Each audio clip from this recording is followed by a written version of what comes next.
Herkese merhaba. Bugün güzel bir kış salatası yapacağız. Biliyorsunuz ki kereviz kışın tüketilebilecek güzel sebzelerden bir tanesi. Hem yemeğe yapılıyor hem salatası. Biz bugün kereviz salatası yapacağız. Hem az kalorili hem doyurucu, aşırı da lezzetli bir tarif. Kerevizin sütlü tadı, cevizin katırıyla birleşince muhteşem bir uyum yakalıyor. Hazırsanız yapımına geçelim. Önce su dolu bir kaseyi alıyorum. İçine bir tane limonlu suyunu ilave ediyorum. Bu limonlu su kerevizlerin kararmasını engelleyecek. Onu şöyle bir kenara alalım. Ardından kereviz tezgaha alıyorum. Şimdi burada bir tane büyük boy kerevizimiz var. Yapraklarını kullanmayacağım. Sadece kök kısmını kullanacağım. Ben bunun kabuklarını soydum ve şimdiden kararmaya başladı. Bu limonlu su sayesinde kararmasını önleyeceğiz. Önce rendeleyeceğiz, sonra limonlu suda bekleteceğiz. Şimdi böyle bir rende alıyorum. Bunu da kolay rendeleyebilmek için ikiye bölelim.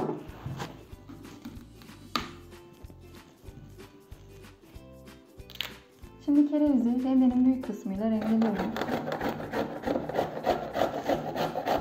Rendelediğim kısmını limonlu suya atıp diğerlerini de rendeleyeceğim.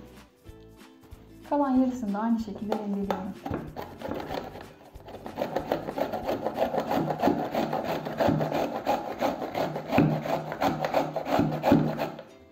Evet, rendeleme işlemi bitti arkadaşlar. Rendelediğim diğer kerevizleri de suyun içine bırakıyorum. Şimdi burada bir tane büyük boy kerevizi rendeledik ve limonlu suyun içerisine attık.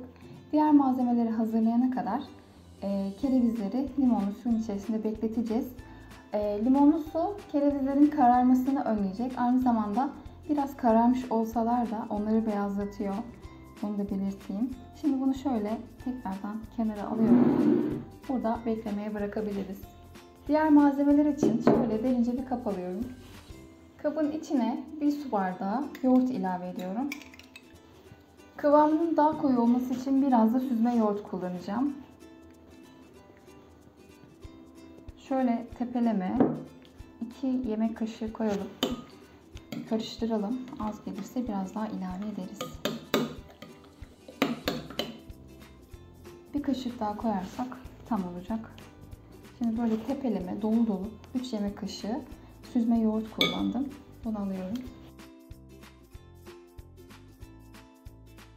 Bu iki yoğurdu güzelce çırpıcıyla karıştırıp homojen hale getiriyorum. Hemen bir iki karıştırdığınızda zaten böyle pürüzsüz hale geliyor, göreceksiniz. Yeterince çırptık. Çırpıcıya bırakıyorum. Şimdi burada bir demet dereotunun 1/3 kadar var. Ben onları ince ince kıydım. Yoğurduma ilave ediyorum. İçine 1-2 avuç kadar da ceviz ilave edeceğim. Cevizleri böyle çok küçük sevmiyorsanız eğer benim gibi elinizle kırarak iri parçalar halinde ekleyebilirsiniz.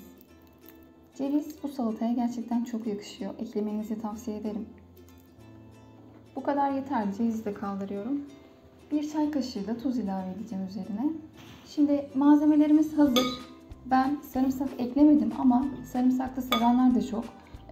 Siz isterseniz sarımsak ilave edebilirsiniz. Ben böyle daha hafif bir tat olsun diye sarımsak eklemedim. Önce bunları karıştırıyorum şöyle.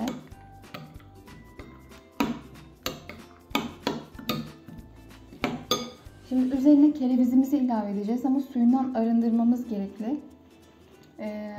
Şöyle elimizle iyice sıkarak, suyu tamamen alarak salatamıza ekleyeceğiz. Eğer sulu bir şekilde eklerseniz salatanızı sulandırır büyük oranda. O yüzden iyice suyunu sıkmaya özen göstermelisiniz. Suyunu sıkıyorum ve salatayı ilave ediyorum. Bu aşamada isterseniz bir süzgece koyun. İyice süzün, kaşıkla bastırın üzerine. O şekilde hepsini bir anda da çıkartabilirsiniz. Gördüğünüz gibi limon sayesinde bembeyaz duruyorlar. Eğer limonlu suda bekletmeseydiniz şimdi çoktan kararmışlardı. Kerevizleri de ekledikten sonra bütün malzemeleri karıştırıyorum. Çok lezzetli bir salata oluyor gerçekten. Karıştırdıkça böyle kerevizlerin hepsi yoğurda bulanıyor. Kıvamı da çok yerinde oldu. Kereviz salatamız hazır arkadaşlar. Hem Yapımı kolay, pratik ve oldukça da lezzetli bir salata oldu. Şimdi bunu servis tabağına aldığınızda üzerine zeytinyağı gezdirirseniz çok daha güzel olur. Herkese afiyet olsun.